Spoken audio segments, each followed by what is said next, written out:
Some films merely leave you entertained, a pleasant, fleeting escape from reality.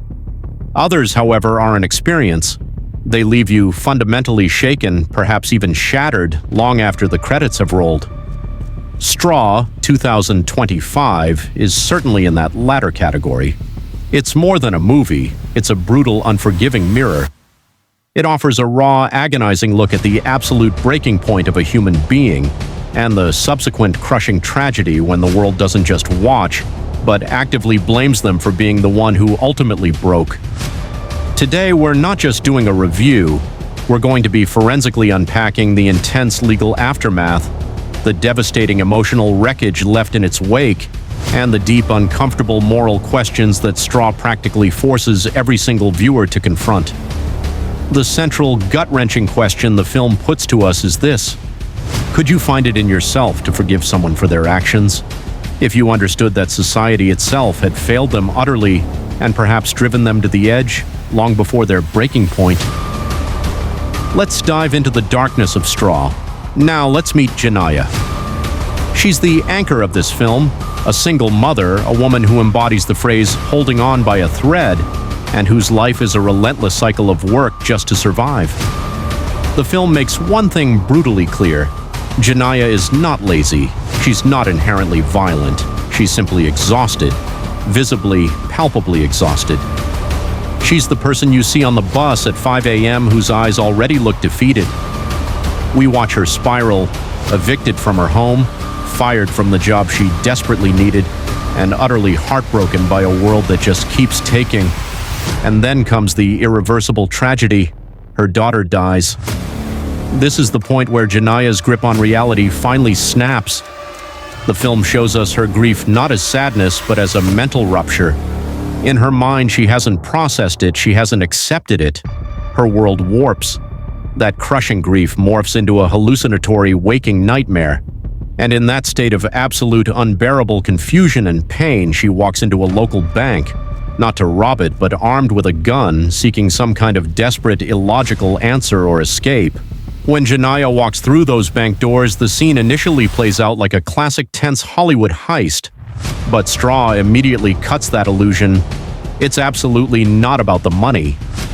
This action is driven by a chaotic mix of desperation, the desire for control in a life utterly out of control, and a bottomless, screaming pain. When Janiyah walks through those bank doors, the scene initially plays out like a classic tense Hollywood heist. But Straw immediately cuts that illusion. It's absolutely not about the money. This action is driven by a chaotic mix of desperation, the desire for control in a life utterly out of control, and a bottomless, screaming pain. The brilliance of the film's writing, however, is revealed earlier that day. We see Janiyah perform an act of near-impossible, selfless grace. She gives her absolute last bit of pocket change she needed for survival, to an elderly man struggling to pay for his groceries. Think about that moment. Even as she stood on the precipice of losing everything, she still gave. That small, quiet, profound moment speaks a crushing truth that is infinitely louder than the sound of the gun later in her hand. Because this was not a woman driven by malice or hate. This was someone who was desperately clinging to her last vestige of kindness and humanity, even as the entire world had systematically abandoned her. The standoff begins, she takes the hostages, and in her delusional state she uses the platform to confront the people and institutions she feels betrayed her. And then, the true horror, in a moment of visceral, agonizing rage, or perhaps a complete break from reality, she shoots and kills her former boss. But here is the cruelest, most devastating twist that the film saves for us. This entire violent, terrifying confrontation is unspooling not in a bank, but entirely inside a profoundly fractured mind. Her daughter, the absolute center of her universe, died tragically the night before. And in her state of shock and grief, her sense of reality simply never caught up. She is essentially operating in a state of suspended psychosis. That knowledge changes everything. Now let's slam the brakes on the emotion and look at the unforgiving reality Janiyah would face. If this horrifying event were to play out in the real world, the legal system, a system designed for black and white statutes, would show absolutely no mercy. Her mental state, while tragic, would be an agonizingly difficult defense to mount. Here is a brutal summary of the stack of charges Janiyah would be confronting under U.S. law: second-degree murder for the fatal shooting of her former boss. This alone carries a crushing sentence of 15 years to life imprisonment. Hostage-taking, a severe federal offense. When aggravated by violence, this can easily lead to life imprisonment without parole. Attempted armed robbery. Even if her primary intent wasn't money, the presence of a weapon and the context of the bank could lead to this charge, easily up to 25 years added to her sentence. Possession of a firearm during a violent crime. This is where the mandatory minimums kick in. These are sentences the judge must impose, effectively tying the court's hands and adding years regardless of the circumstances. Compounding the felony counts, we haven't even touched on reckless endangerment, assault with a deadly weapon, and unlawful confinement of the victims. She is looking at, conservatively, a guaranteed life sentence with multiple layers of conviction stacked against her. But this is where Straw elevates itself. The film asks, what if the system could be compelled to look beyond the cold, clinical list of charges and truly investigate the societal pressures that led to the snap?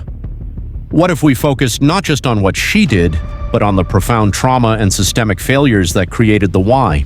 The raw legal question Straw dares to ask is this: can the cold, calculated mechanism of the law be capable of recognizing and ultimately forgiving someone acting out of unimaginable pain?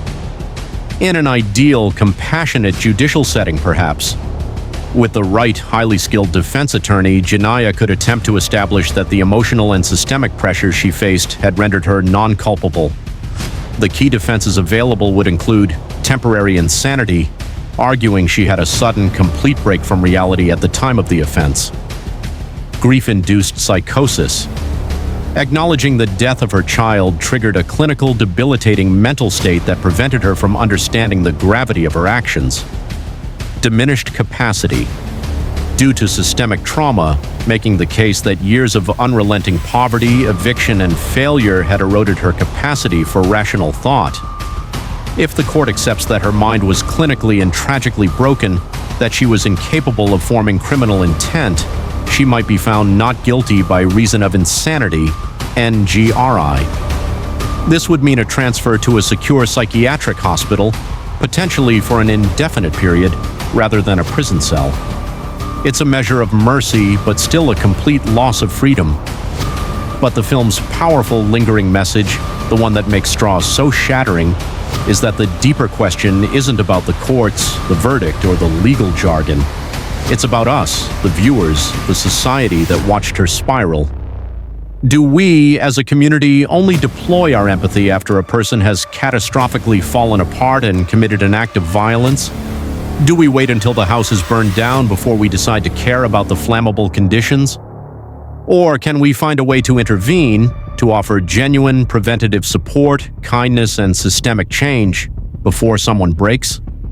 That is the moral cross-examination Straw 2025 leaves us to wrestle with. Ultimately, Straw 2025 is more than a tragedy. It is a desperate, screaming cry for moral accountability from our institutions and from us as individuals. It reminds us of a critical, inconvenient truth. You cannot, and you should not, always judge someone's inherent goodness by the catastrophic way their story ends. Instead, we must be forced to look closely at the crucial moments right before the final, irreversible breaking point. Let's circle back to that small, quiet, powerful scene. Janiyah giving her last few coins to the elderly man. That wasn't a setup. That wasn't a lie. That was the unvarnished, compassionate core of her character. The world, layer by layer, kept taking absolutely everything from her: her stability, her home, her child. And yet, against all odds, she still gave. This is the devastating question the film leaves hanging in the air. How many profoundly good, struggling souls like Janiyah do we, as a society, lose every single day? We dismiss them. We ignore the systemic cracks they're falling through. And then we only pay attention when we get to judge them at their absolute worst, instead of extending a hand when they were still trying their hardest to hold on. We must stop clinging so tightly to the letter of the law and rigid social rules that we only finally see the human being clearly after they have committed a monstrous act, broken down, and are begging for forgiveness. Because by then, as Janiyah's story painfully shows, the damage is already done, the tragedy has already unfolded, and it is irrevocably too late. Straw is not an easy watch, but it's a necessary one. It forces you to look at the straw that broke the camel's back and perhaps more importantly, the society that supplied the straw. Let us be absolutely clear on the final takeaway from Straw, 2025. Janiyah was never just a woman holding a gun in a bank. She was a desperate human being with absolutely nowhere left to go, trapped by a collapsing social safety net. The ultimate indictment of the film is this. The system didn't just fail Janiyah at the moment she committed the crime, that was merely the culmination. The system began failing her months, even years before. It failed her silently when she was forced to choose between buying essential medicine and feeding her child.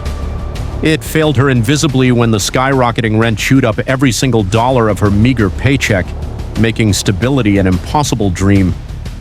It failed her cruelly when she reached out for help and no one in power bothered to listen to the frantic quiet of her desperation. Straw compels us to look at the sequence of events.